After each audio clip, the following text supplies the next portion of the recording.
Mel Albin. I'm the host and the founder of the Jazz Confusion My Power name Hour. is Dion Parson, and I'm honored to share my passion of music with you, our listening audience, through my cultural heritage.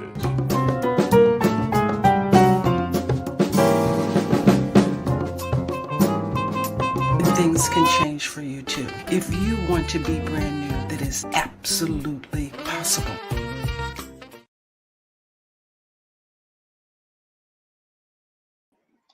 Hello, everybody, and welcome to the Jazz Confusion Power Hour. I'm your host, Mel Albin, and I'm the founder of the Jazz Confusion Power Hour. I'll tell you a little bit about the station. We're on the Source TV radio network, WTSN, Washington, D.C.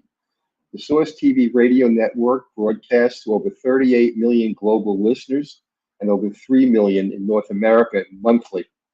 So we have Source is one of the biggest footprints in independent radio. The Power Hour has had over 125 guests, including many Grammy winners and nominees since inception. We've had Reagan Whiteside, Eric Roberson, Raheem Devon, Annie Lennox, Mesa, Pieces of a Dream, Brian Culbertson, Billy Ocean, Felix Cavalieri, Bob James, Blake Aaron, Terry Wollman, Eric Burden, Kelly Finnegan, Aaron Stevenson, Tammy McCann, Cecily, Samara Joy, Philip Brandon, Patrick Lamb, Mavis Swan Poole, Mickey Howard. I can go on naming them forever. We've had just a great list of artists who have taken their time to share their music, their jazz and jazz crossover with all of you. And tonight's no exception. This is just another week with another stellar guest. Our guest this week is an African American jazz harpist. She's the first harpist we've ever had on the Source TV radio network and on Power Hour. With a background in classical training, she's become groundbreaking international recording artist, composer, scholar, and masterful musician, renowned for her captivating performances in smooth jazz, R&B, funk, and soul music. Notably, she had the honor of performing for the former First Lady of the United States, Michelle Obama.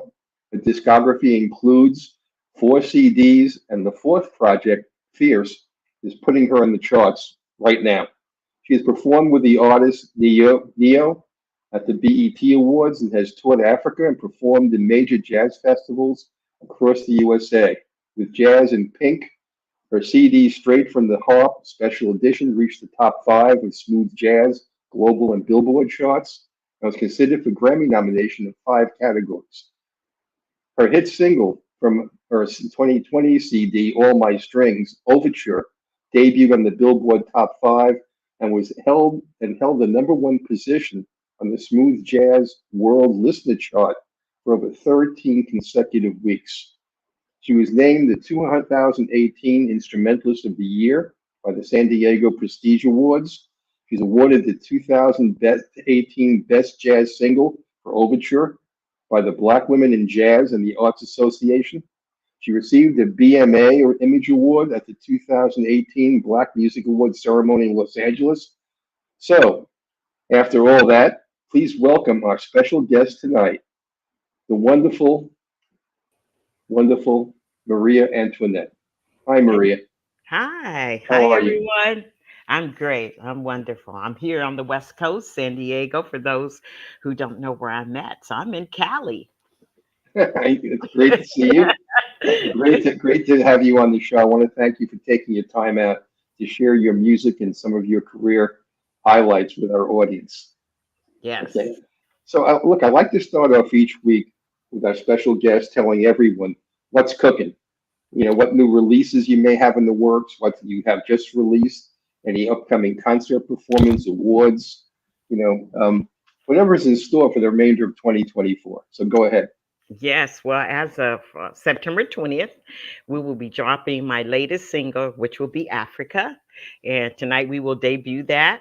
So that's what's cooking right now. So we're doing lots of promotions and interviews and getting ready for that release. And so we're pretty excited about it because as an independent artist, I'll have more of a reach, more stations, more countries on this because so more people all over the world be able to hear my music, which before it was a little bit limited.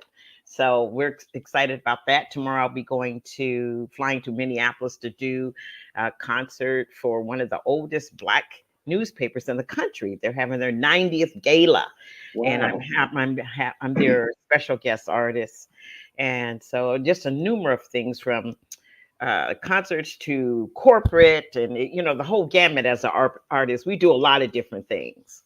And so we have some cool things planned for 2024, 2025. Sounds wonderful. I'm just curious. Are you an angel? I see a harp in the background. Well, that's usually what I always associate the harp with an angel. That's But right. sometimes I try to say, I'm like, oh, I got some horns behind my halo, depending on what I'm playing. That's great. I want to spend some time talking about the harp because Yes, in jazz, you would not expect that to be a lead instrument, right. and so I want to spend some time talking about it. I did a little bit of research. I know that the harp has been around since 15,000 BC at least, making it one of the oldest instruments in the world. And the word harp originates from the German and Old Norse and Anglo-Saxon words meaning to pluck. Mm-hmm. Okay, Right. so am I correct about this? Yeah, you're on the right path, but if you kind of keep going further back in ancient times, the harp has its early beginnings actually in Africa. It was not considered called a harp; it was called a lyra. So if you Right. see some in the old museums, you will see a man sitting with the harp sitting on his lap with about 8 to 10 strings, and you would say that would be the earliest beginnings. And they have harps all over Africa in many different countries. Sumeria. I mean, this is the eight, we going way back, but from Kenya to Egypt to Gabon to Mali, you will find the harp. And today, another version of that is what you call the kora, which I'm sure you're familiar with the kora. So that's another form of the harp. And then, with the influx of the Europeans on the continent and it being migrated, yeah, the harp had a big impact in Europe and Ireland, where now it's the national instrument of Ireland. Oh, And I didn't know so that. it has evolved in so many different ways in terms of the shape and its size and the amount of strings and the sound. But what you see behind me is they call that a modern harp today, concert grand harp. But we have small Celtic harps that you can just pick up and throw on your back and play. Of course, we have the concert grand, which you see a lot, mostly in the symphony. So it has How many quite a bit of history.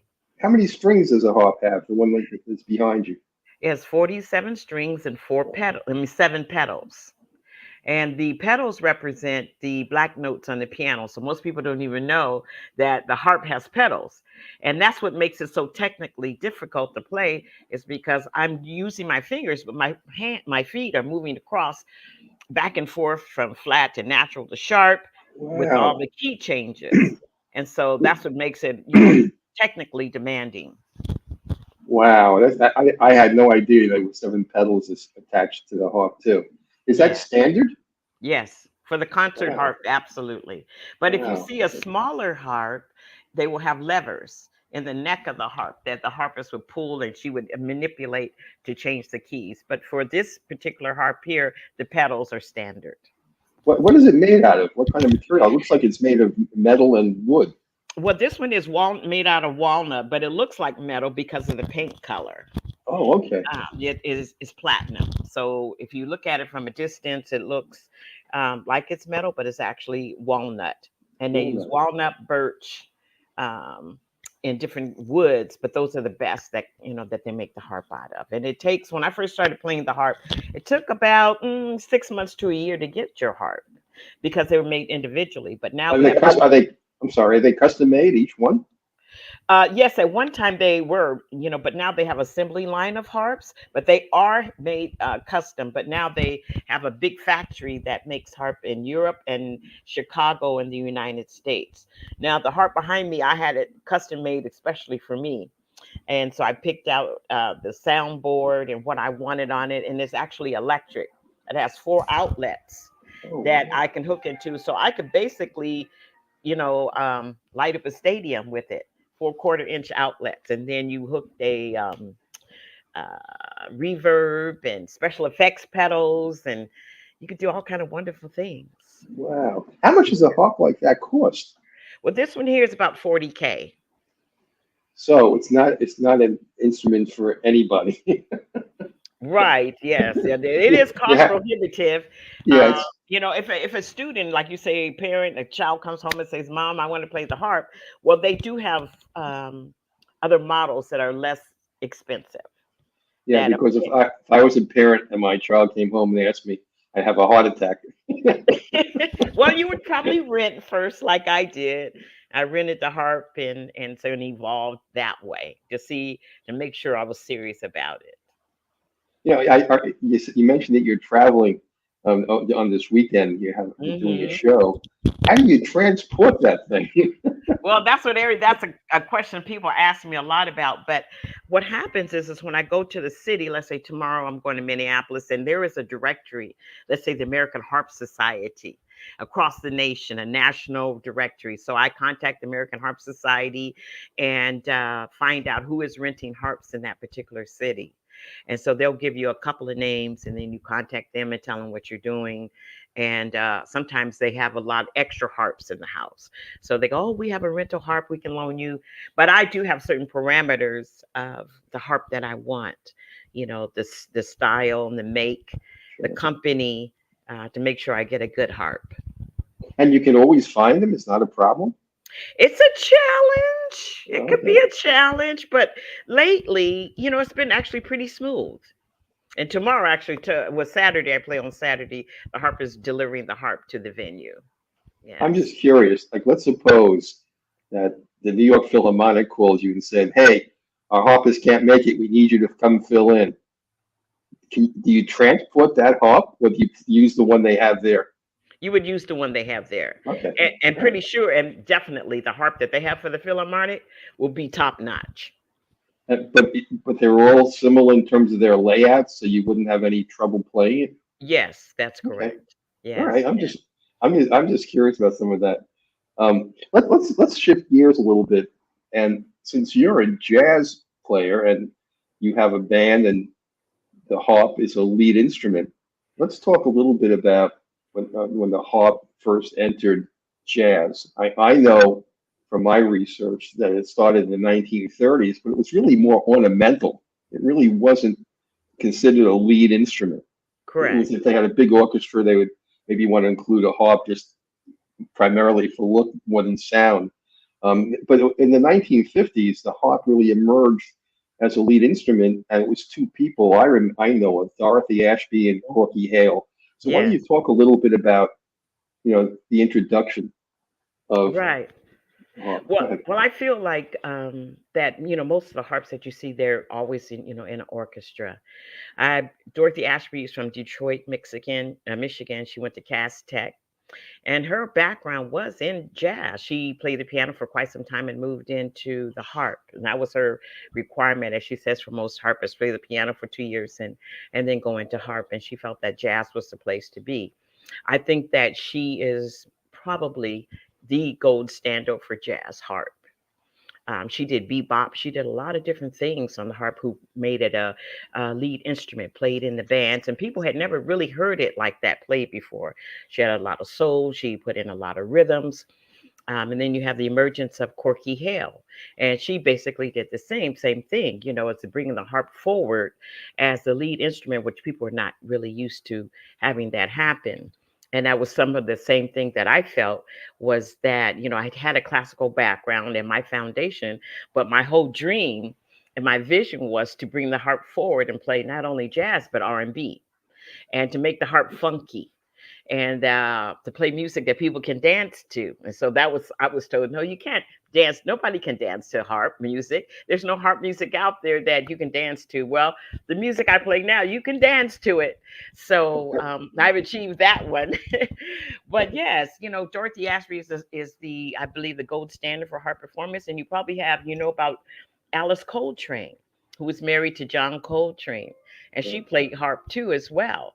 And I would say she had a different slant on it.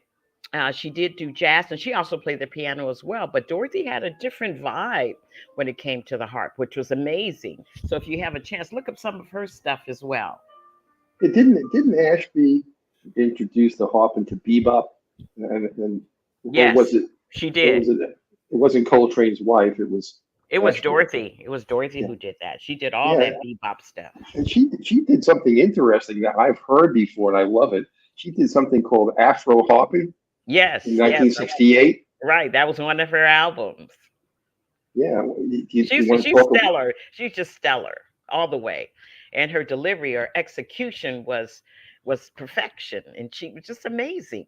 Her Yeah, rhythms and chord and key changes were like off, from a whole nother world. yeah. I always thought she's one of the most underrated jazz greats of the 1950s. Hmm. You don't hear much about her, but she was really so powerful, Yes, she and was.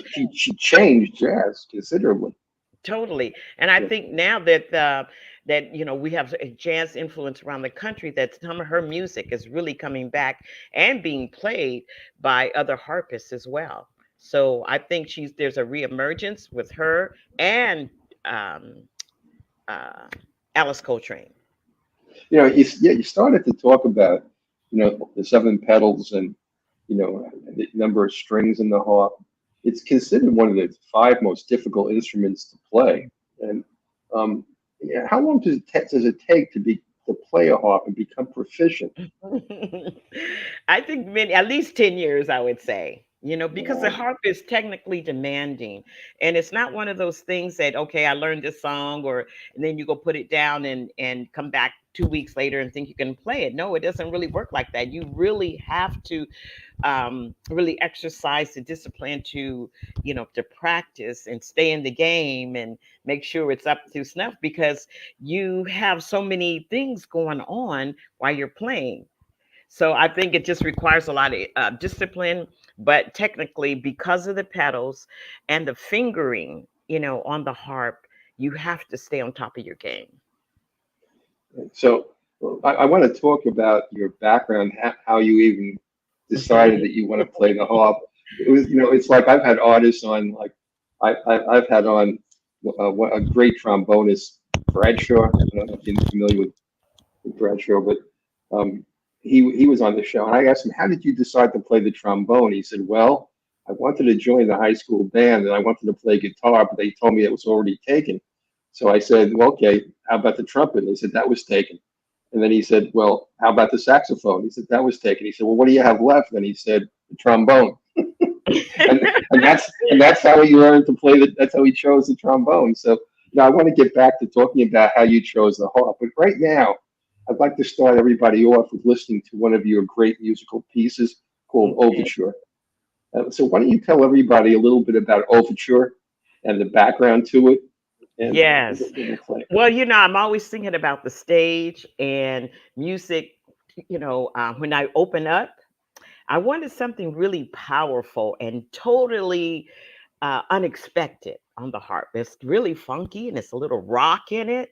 And I thought, what could I come up with that has the lines of the harp, but yet the background is pumping, with the rhythms and the sound. And to open up a show like, whoa, okay, she's really doing it different. So me and my producer got together and we collaborated and said, okay, this is what I'm thinking about. This is what I'm trying to do. So I gave him some lines in it. And then he goes, oh, okay, I know what we're going to do. So that was the beginning of the overture. And then it has a little bit of a solo in it in the middle where, we get a little funky and then come back out of it. And then we come back in to finish it off. So, and we titled it The Overture, Mariea Antoinette's Overture. And I Well, usually open up my shows with that. that's great. And what we're going to do, we're going to talk a little bit about your band and your producer and your musical director a little bit later.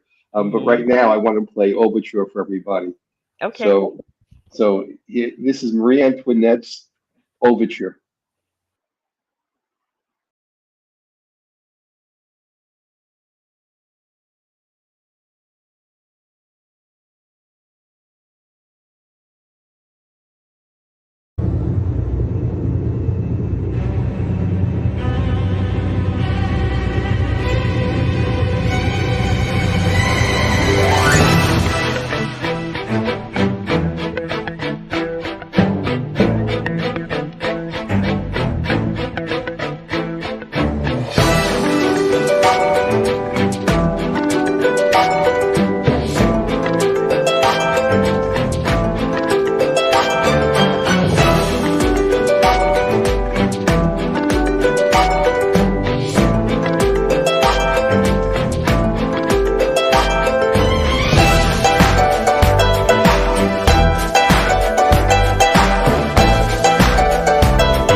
Hey, Maria, how are you?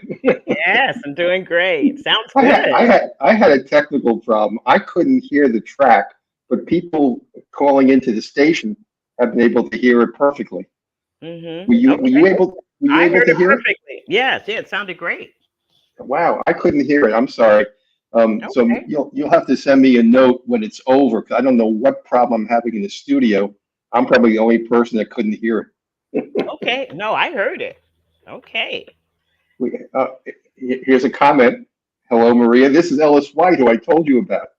Oh, okay. Hi. Yeah, so and here's another comment for your music. Okay. Awesome. Thank you. Thank you. So you have listeners already listening in. It's a Yes. beautiful track. I've heard it before. I just wasn't able to hear it while it was playing. So, Yes. it's one of those things about technology. So anyway, let's go back to your music and talk a little bit more about what you've been doing. So tell us a little bit about your early years. I want to just go back a little bit and find out, was it music in your household? How does somebody Yes. decide I want to play the harp? I mean, Well, and what do you, I tell this story because it's very interesting. My older brother had an older brother, and he came into the house one evening with a friend, and they had an album. And they go, "Oh, you got to hear this, got to hear this." I was, quite young then. And he put on an album of Isaac Hayes' Hot Buttered Soul. I never ever forgot that. And I just thought, oh my God, where did this kind of music come from? Back then, I would say now today that you sounded cosmic, and we had piano in the house. And I thought it was the most incredible music I had ever heard. And so after that, I would play that album every day, every day, every day. And I thought, I want to do music like this. wow, And there were certain important, I would go to the piano and play those notes. And I just thought that was amazing. But then my parents put me into an all girl private school. It was a Catholic school. And then this is middle school. And they had one music month out of the year that where they come in and they bring in different instruments from the symphony. So they bring in the cello, the violin. Well, one day the harp came. The harpist came and she demonstrated and she played Debussy's first arabesque classical. And I was like, oh my God, the hair on my arms stood up.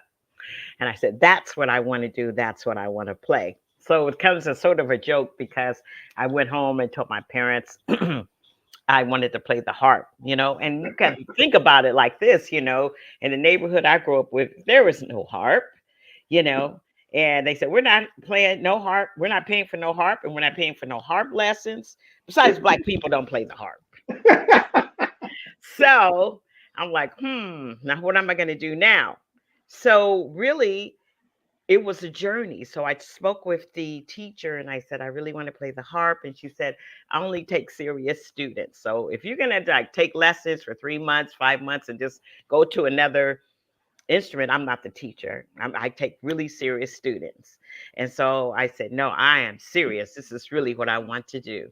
And so I began taking private lessons from her, playing all the classical stuff and traditional harp music. And then graduated from high school and then went to UCSD, majored in music, majored in harp performance. Then from there, I went over to the University of Arizona, Tucson, because they had a harpist there who was the first harpist to receive her PhD, her doctorate in harp. And she played music that I wanted to play. She did pop, she did jazz, and I'm like, oh my God, this is I'm in the right place now, the right department. And that was Dr. Carol McLaughlin out of she was a Canadian harpist. So I studied under her and learned a lot of chops from her. So that's part of my journey. And so I thought, okay, everybody was going off to symphonies and doing things like that. And I said, no, I want to do a different music. I want to play this smooth jazz. I want to play funk. I want to make it funky. I want to make the harp the lead instrument. I didn't know really how to do that. But going back to San Diego, and we talked about this earlier, and some of you in the audience may know a group by the name of Fatburger. sure do. And then the musical director was Carl Evans Jr. Well, coming up in school, I ran with Carl Evans Jr., Nathan East, Hollis Gentry. These were all my like neighbors and friends, and running the streets, and while they would go rehearse, I would go. And I would sit there and I'm like, wow, this is amazing. So after coming out of the U of A, I had come home and I said, Carl, I want to do smooth jazz. He goes, yes, I know. I said, but I don't know how to do that. I have a classical background. He goes, I will teach you. So what he had me do was watch in the studio as he recorded other artists. And when Fat Burger did albums, I just sat in the recording studio and watched how the process came about. And he goes, and one day it's going to be your turn. He goes, I need you to think about, what do you want to say to your audience? What kind of music do you want to play? Because as an artist, you should always have something you want to say.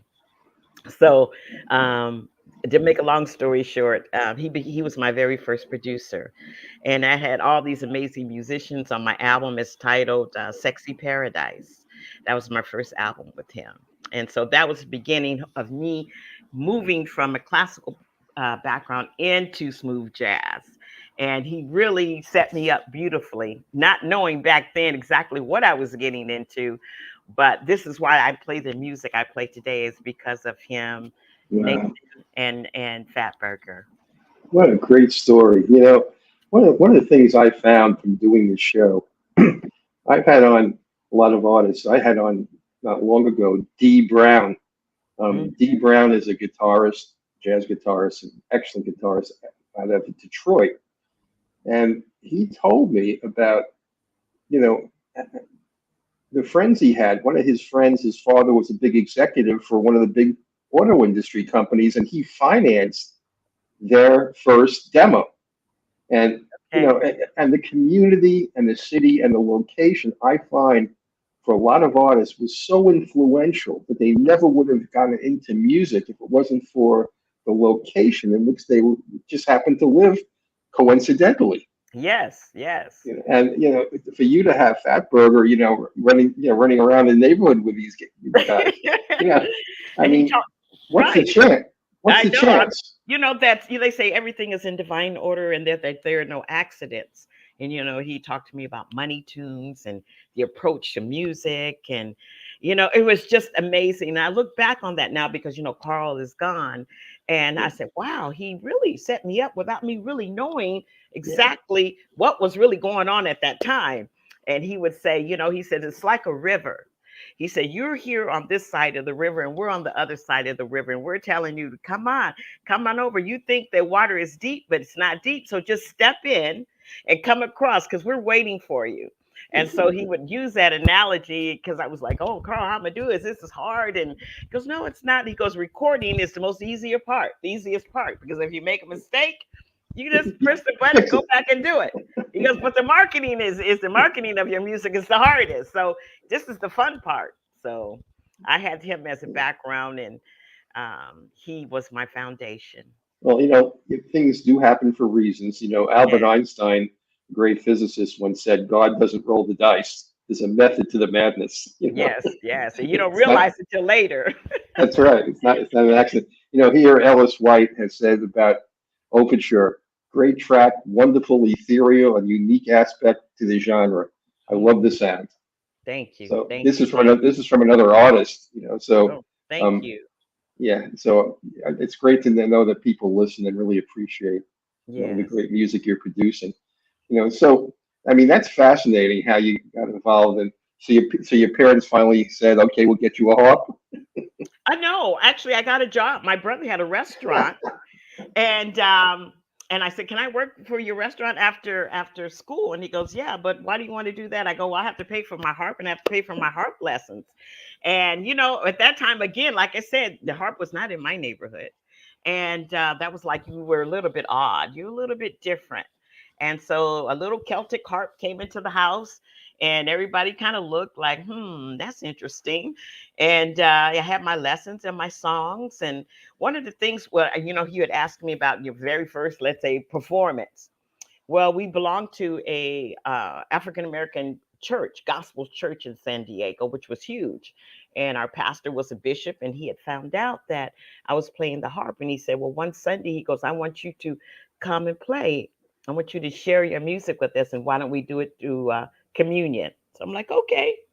So I came and I played Amazing Grace and the Lord's Prayer. And he pushed me and encouraged me, just keep going, keep going. So in our community, then it was like, wow, that's really beautiful. But it was still different, still pushback on that. But I just kept going because I had a vision of where I wanted to go. I knew then I would be here today. I don't know how I knew it. I just knew it. It's one of those intuitive things. And so I just had to follow the path and do what I was supposed to do. And here we are, about ready on my fourth album. And Well, so, yeah. Did you play the harp in public school, or I mean, did well, you join a band or? oh no, the harp really isn't. Well, the school that I went to, we didn't have a band. Oh, So okay. people asked me to come play in church. They would have me do weddings, things like that. So I did things publicly, but it was in a different, let's say, genre. And so that's kind of how I got to get out and play and in front of other people. When did you know that music was going to be your career? I just knew it. I would say, I think once I, what would say, once I started playing professionally, when I played in church, I knew that was my destiny. And like I Mhm. said, I think it's an intuitive thing. You just kind of know inwardly that, I'm going to be doing this, but I wanted to do it in a very special way. And that is the music I'm doing now, doing R&B. Nobody was doing R&B and having vocals and, making it funky and jazzy, all mixed up in one. I saw that long time ago. Wow. So you just had a sense that That this is, this was mhm. that's what you call a calling. Yes, yes, You had a yes. you had a definite calling. That's fabulous. Let's play another one of your great songs for everybody so they can hear more of your music. Excuse me. I want to play Africa. Okay. And let me give you a little background. Africa is actually going to be released very soon. So you guys are getting a sneak I peek of I this. know, I know. Getting a sneak peek of this. And Africa is very special. I had did a tour in Africa in the Cameroons with Jazz and Pink. And for anybody that has been to Africa, you know that when you come back, you are really a changed person. And so while we were there, we got to hear the rhythms. We went out and we met other musicians, and it's a special place. It really, really is. And so I wanted to do something in honor of that because really right now there's so much going on in Africa and the Congo, all over the continent. And so this is my rendition for Africa. And you will hear African rhythms, you will hear Brazilian rhythms, which all date back to Africa. And it has vocals in it at the end, which is it brings it in all together. So this is Africa and solo harp solos. There's a lot of things. Tapestry. The tapestry of this song is quite diverse, but it's amazing, and I love playing it. Do you do all the arranging, or do you have an arranger? I have an arranger, my producer. We sit down and we talk and we Who collaborate. is that? Who is Alan Phillips? He's here in San Diego. He's a Grammy nominated producer. And so we work really well together. I give him the vision. I'm like, this is what we're going to do, and give him some samples. And we, from there, open it up and say, no, this, not that. No, let's put this over here. Yeah. Does he do the charting and scoring and for Yes. the other? Yes, So he he did. so he does everything. Okay, wonderful. I was just curious, how the music comes about. Well, look, let's play for everybody. And I Um, wanted to say, too, that you okay. will notice in all my music, I have strings. That is my signature. And I love the strings. So even if I had a show on stage, I always bring like five strings. Tell me a little bit about your band. Well, How many members? I have 8 members of the band. I have Tiki Basilius on drums. I have Jason Marita on trombone. John Reckerfix on sax. Alan Phillips, he is on keys. Nathan Brown is on bass. Me on harp. And then sometimes I have background singers, 2 backup singers, just depending on what the venue is. But I have a great band, and they're amazingly stellar. How do you compose a song like Africa? Do you start with a tune? Do you start with Right. But you hear in your head, ba-dum bum, ba-dum bum. I hear it. Da-dum-bum, ba-dum-bum, So ba-dum. what's the process? Once you hear it, what happens next? I go to the harp. I go to the harp, and then I will play those songs. I mean, that line for my producer. He goes, "Okay, that's very cool. Let's expand that idea." And so that's how that happens. And then you'll see in the middle where the harp comes in, da dee dee dee dee da dee dee, bum bum. Then the band comes in. Yeah, so it is a process. And how do you decide when you're going to use background singers or vocalists? Well, at first for this was an instrumental, but it really still didn't say Africa. And so, I mean, it has that flavor, but then I said, you know what? We need some vocals on this. We should bring them like toward the end to really seal it for the title. And so we brought in two people, and all we wanted them to say is you just say Africa. And so that's how we did that. And I think that was the cherry on top of the cake toward the end. Wonderful. All right, so let's play Africa for everybody. This is Africa by Mariea Antoinette.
That was beautiful, Thank beautiful you. piece.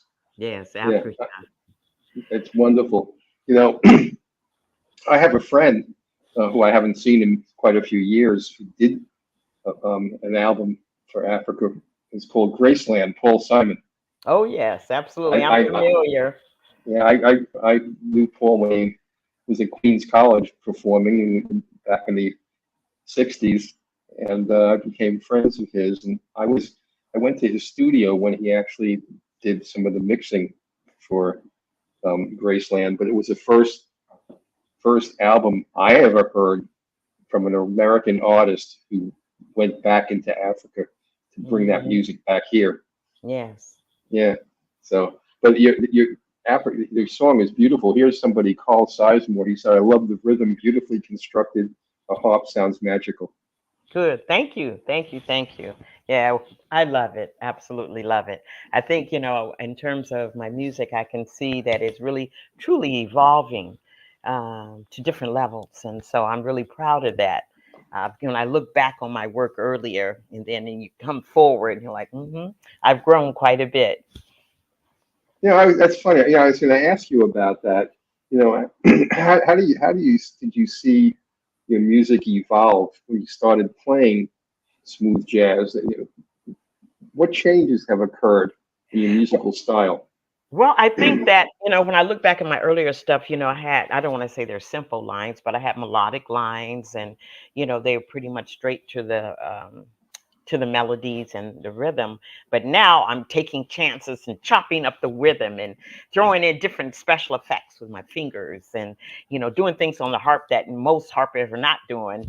And the attack is a little bit different and to get certain rhythm and certain sounds and taking risk, taking a risk and it works. And it's a cool thing. It's a I'm cool. just curious, where do you see your music evolving to, let's say 5 or 10 years from now?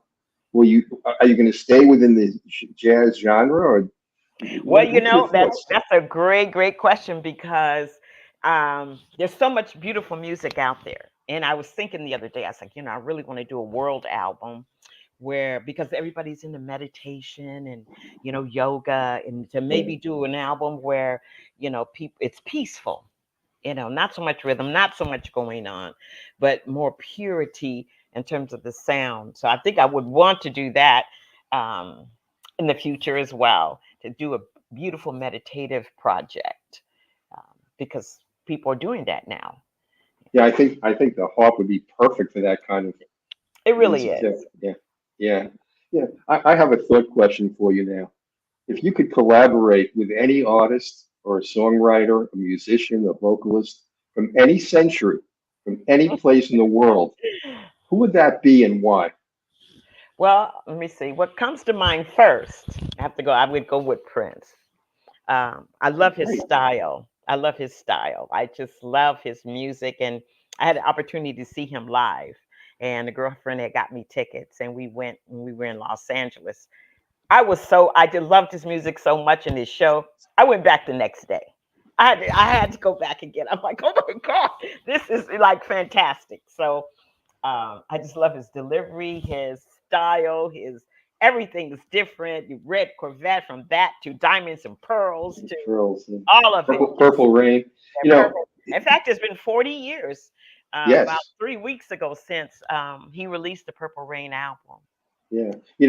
I think he's one of the most underrated guitar players ever. And on his first album, he played every instrument. Yes, I Now, I know. don't think he played the harp, No, he didn't do that one. but he played That I mean, he was multi-talented. So I understand why you would choose Prince yes. because he had no fear. Yeah, yeah, he had no fear, and his music feels good. I like that's the one thing Carl told me. He says it's got to feel good. The music has to feel good, and I Yeah, like that. Yes, yeah. but that's who I would choose. I love Prince. I agree with you 100% on that. That's a great choice. Yeah, So I came from a very strong R&B background. I didn't really come from a jazz background. So in my house, a lot of R&B was played. Everybody, Isley Brothers, like I said, Marvin Gaye, all the legends. So I grew up with that, and so learning my harp and getting the chops. I wanted to, because there was no album out there where a harpist played that type of music. So here I am wanting to play some of the old greats, but in my way and playing it to bring back, because to me, that was the real music. I'm just curious. Have you ever thought about doing a bunch of covers for some of the artists, like maybe Prince or other artists that you really? I wanted to ask you about that anyway. Which artists were really? I've done a few. I did a Minnie Riperton one that actually did really well on the charts, "Loving You," and when I played that I love live, that. Yeah. yes, they love it. I mean, when I play that live, I used to get a standing ovation because it just taps into something. I've done what is the Gap Band "Yearning"? Oh wow. Okay. Yes, done that one. Let's see what else, and then we got Luther coming up. And so I've done some covers that are pretty cool. And I find that with the harp, people are quite shocked because they're not expecting you to play that. That's right. On the instrument. So they're like, oh my God, girl, when you played that Luther, we fell out, like, because they're not expecting that. Yes. It's funny. One of my friends who I just adore, Macy Gray. Yes. Macy, when she takes a song, she makes it her own in a way that it's often better than the original. Yes. She did a song called "Creep," which is an alternative song. So she never met a song or a genre she didn't like. Right. But it takes, you got to be brave to do that. You have to really know that how you'll connect with your audience, because they're not expecting you to come out, No. makes you to come out with an alternative. But I really think if you did an album, just some covers from, because of your musical taste and the multiple genres that you move in, you can have a great cover album. It could be really sensational. Right. Well, I straight out of the gate, my first song was a Curtis Mayfield song, "Give Me Your Love." You So and I, you find that, and when I released that was the first single that I released on Smooth Jazz. I called Cliff Goroff and submitted it, and he's like, "Well, we never had a harpist," and I said, "Well, check it out and see." So I sent him "Give Me Your Love," and so they go, "Well, it's really quite nice." So he goes, "We don't know how this is going to go." So, but he said, "We'll give it a chance." I was like, "Okay." wow. Yeah, I love Curtis. Yes, within 30 days, I want to say, if not less, the phone was ringing across the country. Cliff was saying, "Oh my God, everybody wants to interview you. How did she at Curtis Mayfield? The production was stellar. They loved it." So take a peek at that. I'm going to. That's one I don't think I ever heard. Oh, that you it's did. hot. It's hot. It is. Is hot. it on YouTube? Yes, it is. I got to go back and hear that. I love Curtis. I think that guy had more impact with his guitar playing on music. And another underrated, I think, major artist. Mm-hmm. Even though people know who he is, he was better than they know. He was well, I do. Great songwriter. Everybody says Curtis would be proud. Yeah, that's wonderful. One of the artists that I always loved, that I don't know if you ever thought about doing any of his songs, Grandma's Hands. Grandma's Hands. I would have to hear it. Yeah. Who did it? Bill Withers. Oh, okay. Grandma's Hands. Oh, yes. Okay. Yeah, you could probably That's kind of cool. That's very cool. Bang-up job with some of his music. Yes, Grandma's Hands. Yeah. Well, okay. Let's play another one of yours, and I'll play it first, and you can come back and talk about it afterwards. Okay. I want to play "Fierce." Okay. Okay. I love this song. I love the name too. So this is Mariea Antoinette, and the song is "Fierce." Everybody, take a listen.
That's beautiful. Thank you, thank you. I love it too. I love that Yeah, song. yes, yes.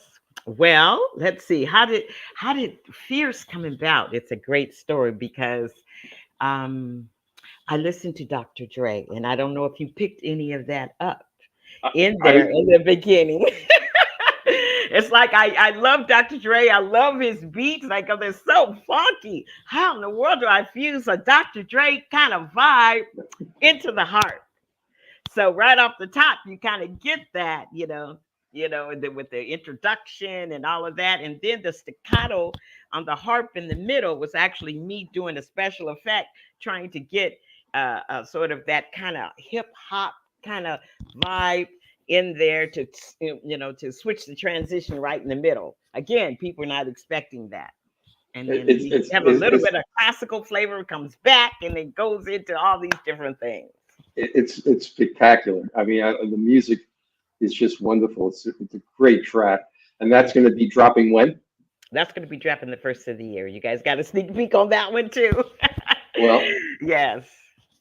I just want to tell everybody that we are honored that Maria has let us play this song that isn't even released yet. So you heard it first here. And a little later, Maria will tell you where you can go to find her music. Yes. So this has been a wonderful evening. We're really running out of time. We're only all Okay. the hours just about over. So Oh, I want to play the last song of the evening. I want to play okay. So Amazing. So let Yes. me play it, and then we'll spend a couple of minutes talking about it, and then we'll wrap up. Okay? Okay. Wonderful. Okay. This is So Amazing by the amazing Maria Antoinette.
Oh, that was that was lovely. Maria, Luther. this has been just wonderful. It's been such a Thank you. great night. I Thank you. so Thank you. appreciate you spending the time with us tonight. Thank you. Thank you. It was amazing. I loved it. I always love the radio interviews. So you enjoyed the interview tonight, I hope. Yes, I did. I always love them. I do. It's like talking Wonderful, to somebody in their living room. I really enjoy wonderful, radio interviews. good. Why don't this is streamed live too, so people can see Yeah. you as well as hear you. We stream in Dolby True HD, and Okay. so the music is great, and we do stream in 4K. Well, we're the only station that broadcasts in Dolby True HD. Okay. So, so, Sounded so great. yeah, so your music comes through really nicely. So why don't you tell everybody how they can become fans, how they can follow you, Yeah. and where they can get your music. Well, I'm on all the platforms: Facebook, Instagram, Spotify, and my name is spelled differently. As you can see, Mariea. I have a website, mariaantoinette.com. You would just spell out the entire name and put, mariaantoinette.com. So I'm on, like I said, on the platforms, website. You can contact me pretty easily. And to buy your music. Yes, and buy my music is definitely on my website and on Apple Music and the platforms to download digitals and everything. Wonderful. The only thing I didn't ask you about was your name. Now, of Hmm. course, you know who Marie Antoinette was. Yes, but I'm not losing my head. Yes, and that is my real name. My father named me that at birth, and it is the name on my birth certificate. A lot of people ask me that. Is that your stage name? No, it's not my stage name. It is my real name. Well, That is on my that's birth why. certificate.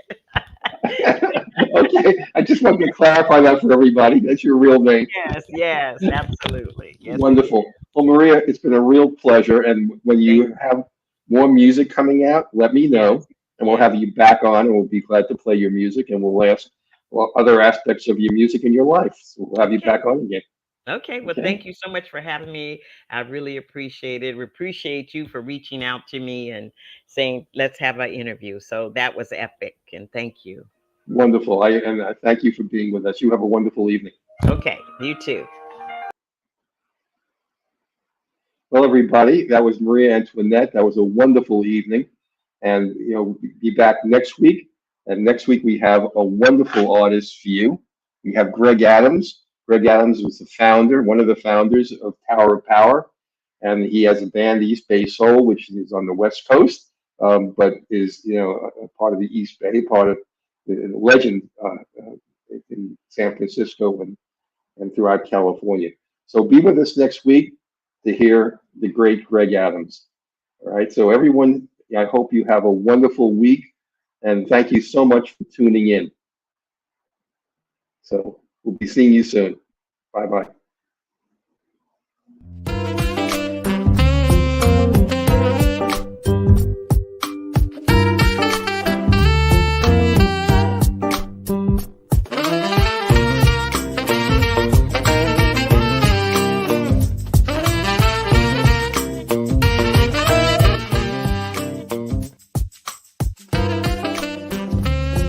I'm Albin.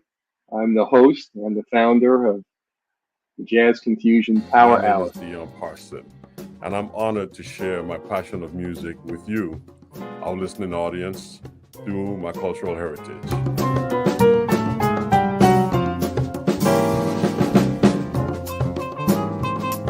Things can change for you too. If you want to be brand new, that is absolutely possible.